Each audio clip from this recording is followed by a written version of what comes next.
ऐसी क्या जल्दी है? क्यों बदल रहे हैं? क्यों किसान की सहमति नहीं लेना चाहते?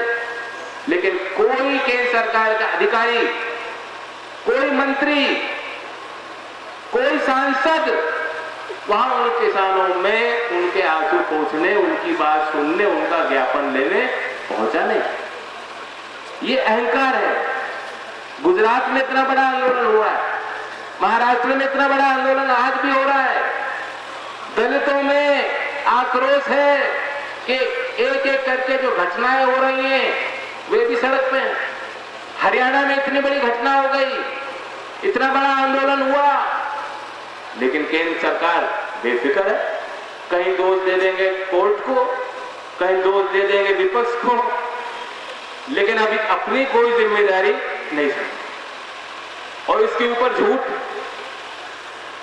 मैं पूछना चाहता हूं, आपको डर हुआ नहीं हुआ जब प्रधानमंत्री ने झूठ बोला लाल किले से और कह दिया कि गन्ने का पेमेंट कर चुके, या गन्ने का पेमेंट हो चुका? क्या बकाया है? नहीं।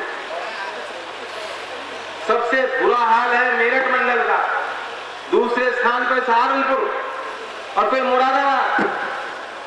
बाकी राज्य में कोई कमी नहीं है। ये कमी आप में क्यों है? ये खोट, ये दोहरी नीति, ये आपके लिए क्यों अपनाई जा रही है? कभी आपने सोचा? कमजोरी हम लोगों की है, हम कमजोर हो चुके। हम धरना देंगे, प्रदर्शन देंगे, जन आंदोलन को जब तक राजनीतिक आंदोलन के रूप में नहीं देखोगे। कौन लोग हैं जो राजनीतिक रूप से आपकी आवाज उठा सकते हैं? उनको सारों को आपने कमजोर करके रख दिया। और किसान कहते हैं कि साहब क्या फायदा धरना देने से, वहां जब केंद्र की सरकार नहीं सुन रही थी। कोर्ट आदेश दे रहा है, राज्य की सरकार कोर्ट के आदेश का पालन नहीं कर पा रही, और कैबिनेट बैठता है, कैबिनेट में पता नहीं चर्चा होती है कि नहीं होती, लेकिन फर्जीवाड़े में एक रिपोर्ट तैयार करके पेश की जाती है कि जो 700 करोड़ का जो ब्याज है, जो किसान का हक है, इस हक को भी छीन लें। और एक कलम के उससे मोहर लग गई सरकार की, उन्होंने कह दिया माफ, और अखबारों में छापा गया मिल मालिकों के लिए और बहुत बड़ी सौगात। ये क्या है? यदि हमारा और आपका दबाव होता, ठीक है, विपक्ष में होते, कमजोर होते, लेकिन यदि इतनी संख्या हमारी होती, ताकत दिखाई देती, राजनीतिक संगठन दिखाई देता राजनीतिक, तो फिर किसी सरकार में हिम्मत नहीं होती कि इस तरह के कदम आपके खिलाफ उठाए। लेकिन एक के बाद एक केंद्र सरकार से मैं पूछना चाहूंगा, भूमि अधिग्रहण कानून देखो, आप लोग कानून पूरा नहीं पढ़ते, कानून बन जाते हैं, बदल जाते हैं, अखबार में कभी कभी जानकारी मिल जाती है आपको। मैंने निजी तौर से अकेला मैं एमपी था जिसने भूमि अधिग्रहण कानून के लिए प्राइवेट बिल पेश किया, बहुत सोच समझ के, किसानों की राय लेकर। उसी सत्र में सरकार ने अपना बिल रखा, फिर चर्चाएं हुई 2013 में कानून में। मुख्य बिंदु यह था कि अगर सरकार अधिग्रहण करेगी तो किसान से पूछ करके सहमति से करेगी। उस पर भी झूठ बोला गया। प्रधानमंत्री जी ने यहां तक कि मन की बात में कह डाला, ग्वालियर में सभा में गए, वहां कह डाला और कहा कि देखो गांव में नहर बननी चाहिए कि नहीं बननी चाहिए, सबने हाथ खड़े किए, हाँ बननी चाहिए। तो कहा बिजली चाहिए गांव में कि नहीं चाहिए, और सड़क और अस्पताल।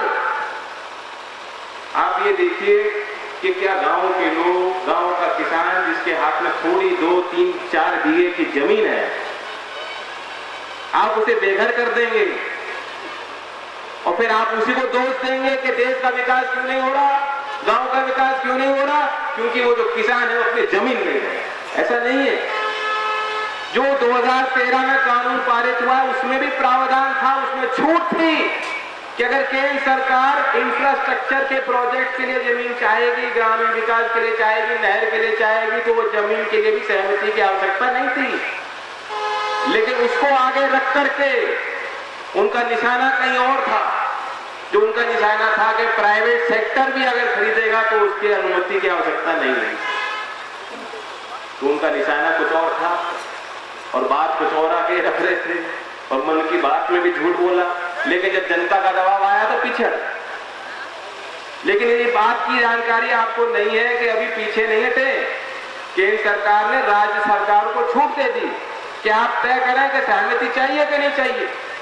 जब मुआवजा मिलेगा तो कितने गुना मिलेगा सर्कल रेट के, ये सरकार राज्य की तय करती है। और हो क्या रहा है, एक के बाद एक भारतीय जनता पार्टी द्वारा शासित राज्यों में ढील दी जा रही है, कानून बदला जा रहा है और ये कह दिया जा रहा है पीछे से बंद दरवाजे के थ्रू घुस करके, ताकि जानकारी न मिले लोगों को कि अब किसान की सहमति की आवश्यकता नहीं है।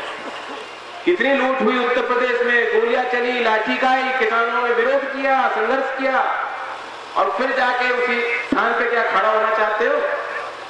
याद करो, इसकी पूर्व की सरकार भी थी, मायावती जी के टाइम इतना बड़ा प्रचार हो रहा, कितनी बड़ी जमीनें और क्यों लेना चाहते थे? क्या विकास हो गया वहां? कौन सी फैक्ट्री लग गई, कौन से कारखाने लग गए, कौन से लोगों को नौकरी मिल गई? नहीं, पार्क बन गए, मूर्ति लग गई, हमारा काम खत्म, हमारे उद्योगपति खुश, हमारे काम खत्म। माहौल क्या है देश में? अब चर्चा चल रही है कि एक तरफ तो लखनऊ में खींचतान है और दूसरी तरफ टाटा के बोर्ड रूम में खींचतान है। टाटा कंपनी में भी वही चल रहा है, साइरस मिस्त्री बाहर, रतन टाटा अंदर। और अखबार में छोटी सी खबर थी कि साइरस मिस्त्री साहब अपनी शिकायत लेके किससे मिलना चाहते हैं? प्रधानमंत्री मोदी जी से मिलना। यानी मोदी जी तय करेंगे कि टाटा के बोर्ड रूम में कौन बनाए और कौन हटे। तो ये सरकार आपकी है, ये टाटा की है। इतनी छोटी सी खबर से क्या साबित हो रहा है? उसी अखबार में, आज के अखबार में लिखा गया है कि रेवेन्यू डिपार्टमेंट अगले बजट की तैयारी के लिए अलग अलग उद्योगों से उनके प्रतिनिधियों के साथ बैठक करनी शुरू कर रहा है। मैंने वहां उस पूरी खबर को पढ़ा, कहीं एक शब्द नहीं था कि किसी किसान संगठन को भी उसमें बुलाया जाए। तो हम कैसे मान लें?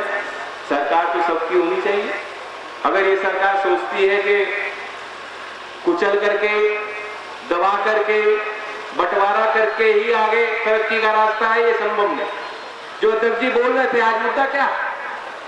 जब सरकार कहती थी, मोदी जी सरकार बनाने के पहले कहते थे 45 करोड़ नौजवानों की मुझे फिक्र है, और क्या हुजूम था, नौजवान कैसे कूद रहे थे, मोदी मोदी मोदी।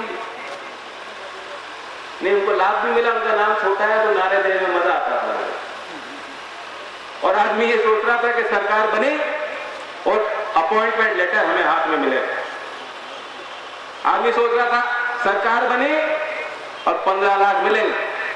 और बहुत से ऐसे साथी होंगे जिन्होंने 15 लाख खर्च भी किया हो थोड़ा हिस्सा, कि अब तो पैसे आने ही वाले हैं, एक किस्त तो दे दो, मोटरसाइकिल ले आओ घर पे। लेकिन हाय राम, अब मच रही है, मंदी का दौर है, व्यापारी तंग हैं। जिन दुकानों में पहले कम से कम खरीदार भी थे, आज उन दुकानों में कोई देखने वाला भी नहीं है कि उठा के देख ले कि माल अच्छा है कि बुरा है।